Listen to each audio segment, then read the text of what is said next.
Hello, this is my Module 5, Understanding My Community of Wichita, Kansas. Wichita has a population of 388,000 people as of 2014. It is the largest city in Kansas and the 50th largest in the U.S., which kind of surprised me because I didn't think it was that big, but I guess it is. The city began as a trading post in 1860s and was incorporated in 1870. Wichita became a destination for cattle drives and was nicknamed Cowtown. And you can still visit Cowtown today. It's pretty interesting. Aircraft industry is huge in Wichita, which helped increase the population and helped us earn the nickname of the air capital of the world. Wichita has the demographics of 71% Caucasian, 11% African American, 4.8% Asian, 1.2% American Indian, 0.1% Pacific Islander, 6.2% from other races, and 4.3% from 2 or more races. Wichita has many programs and opportunities for diverse populations, and it has an African American museum and Native American history, and it's just really diverse with its culture. USD 259, where I work, is the largest school district in Kansas with 51,000 students and 9,000 teachers. Wichita schools are diverse in pretty much every way. We have all races, religions, socioeconomic statuses, and just many other ways. Community demographics are diverse, and many people speak Spanish or Vietnamese, which are the 2 largest non-English speaking groups of people. Wichita has 9 high schools, 15 middle schools, 54 elementary schools, 3 K-8 buildings, and 12 special programs, which is where I teach. And Wichita Public Schools have 51,000 students. Wichita also has several institutions of higher learning. We have Wichita State, WATC, and WTI. The median age of the city is almost 40 years old, and the population is pretty much split 50-50 male-female. The 2 biggest employers in the city are the aircraft industry and the education field, USD 259. With the median income for a family at $57,000. And again, I listed the demographics for Wichita, you can read there too. And then 88% of the population has a high school diploma or higher, which I thought was pretty good. There are many ways to get news and communication in Wichita. The Wichita Eagle is a newspaper, which it can be delivered online, or you can have it delivered to you. We have KSN, KWCH, and CAKE, all for news, weather, and sports. And there's several radio stations, which I didn't list them. But most of the people get their information online or on TV. The foreign language impact is big, like I said. Wichita has Spanish radio stations, and including KITC FM 95.1. We have a Spanish newspaper, which is El Sol de Wichita. And we have interpreters available at the schools for non-English speakers. They do written translation and in-person interpreting for meetings and events. And some interpreters do just written translation, some do in-person, some do both. And you can also hire your interpreters for other events as needed. And like I said, we have a lot of non-English speakers in Wichita. I currently do not live in Wichita. I live in Gossel, which is north of Newton. But when I did live in Wichita, I was involved in several community groups. There are tons of groups in Wichita, but I wanted to list the ones that were what I did.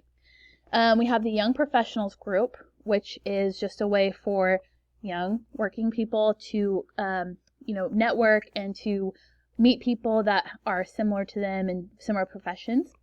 We have a community arts group that I was involved in, and I'm not artistic, but I do support the arts, and I think the arts are very important. We have various church groups in town, and my favorite group is my Special Olympics team, which this is our logo right here. And I've coached for several years, and this year being the first year that I hadn't. My building is called Chisholm Life Skills Center, and we're a special day school. We have 125 students, and all of them are in special ed. So one thing we do in our community is we have a Tri-County Special Ed Sports League where students from all of the high schools in their categorical or functional programs get together and play basketball and soccer depending on the season, on Friday afternoons. It's a really good way to get involved with each other and kind of support the disability community as a whole. In our school, we have Grandparents' Day every September, where we invite our grandparents to come over, and we have basically a day for them. It's pretty neat. And we have arts partners in the community where we partner with this group, and we do work for them, and they do activities and presentations for us. We also have a Thanksgiving feast at my school where we invite parents, community members, people that we work with on our jobs, and we all get to have a nice Thanksgiving meal together, and it's pretty great. One big way that we interact with the community is our big garage sale every year. We have 2 weeks worth of garage sale time where the students will go in the community and make flyers and get everything set up for the garage sale and kind of make it their own, and they sell things, and it's pretty cool. And our biggest way that we are in the community is we go out on jobs every day. In our building, we have about 35 jobs that we go out throughout the week, and it's a really good way to kind of get people with disabilities in the community, to kind of destigmatize disabilities, and to we get some of our students get paid, and it's a good way to get ourselves in the community. We go to churches and clean, we mow lawns, we do just about any job that's necessary. Like all towns, or like most towns, we have a mayor, Jeff Longwell, and he's been our mayor since 2015. We have 6 districts in Wichita, so we have 6 city council members, 1 from each district, and they're elected every 4 years.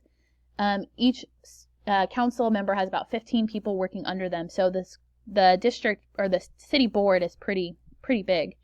We also have a chamber of commerce, and they advocate for strong businesses and help the community. In USD 259, we have our superintendent is John Allison, and he's been our superintendent since 2008. He's actually leaving at the end of this month, and Dr. Thompson will replace him, and she was the assistant superintendent of schools, and so she's going to do a good job, I think. We have 7 school board members, 1 for each district, and then also 1 is selected by the school district at large. And elections are every 4 years, and the terms are staggered, so not everyone goes off at once. And I think we have 2 this year coming on. And then our budget, I just put that they're in charge of $650 million, which is a pretty big task. Community leader characteristics in Wichita. They're available through email and phone calls. They're really busy, and so the best way is email. They're pretty transparent when you ask questions. I think sometimes you don't always know what to ask, but once you ask them, they're pretty willing to tell you. City council meetings are available to be streamed, and minutes and agendas are available at that website. School leadership. In my building, we only have 1 principal. We don't have an assistant principal, and he's available through email, phone call, or just to drop by. Our district leadership is available and willing to respond quickly, and I've emailed them before, and they're pretty good about talking to us. We have 2 district leaders come to our school at the beginning of every year. One of them is usually the assistant superintendent, and one's the director of special ed, and they are great in a crisis. We had an incident this year where we had to have security called, and within 30 minutes they were at our building, and the district leaders were at our building helping us out and just kind of helping us get through that. Board meetings are streamed live and live tweeted through Susan Tobias from the Eagle, and agendas and minutes are available online, or you can attend those in person. The economic conditions in Wichita. The median household income is $57,000. Unemployment rate was 4.5% as of December, and 15.8% of people live below the poverty line, which I thought was kind of high. In USC 259, 2 out of 3 students come from low-income households. 16% are in special ed, but like I said, 100% in my building are in special ed. Wichita continues to grow, and so do the schools. And my school is at 95% free and reduced lunch. Within USC 259, the board and the superintendent are pretty united, I would say. The staff members are generally frustrated with recent decisions of the board. One big thing that we've done recently is we've changed the start times for the second year in a row. It's based on budget cuts and school buses and all that good stuff, but sometimes it's frustrating for us because we don't necessarily know the reasons why. I think the lack of money from the state has influenced change and not necessarily the way the teachers would like it, which affects morale. We've also been frozen from our steps for a long time, and I think that affects morale as well. The public perception right now is not the best. It's hard, I think, for people to see that we just spent $60 million on a new school, but we have to cut programs. And some people say, well, why don't we just cut administrators instead of teachers? So I think publicly, not always great. In my school, the social tensions are pretty low.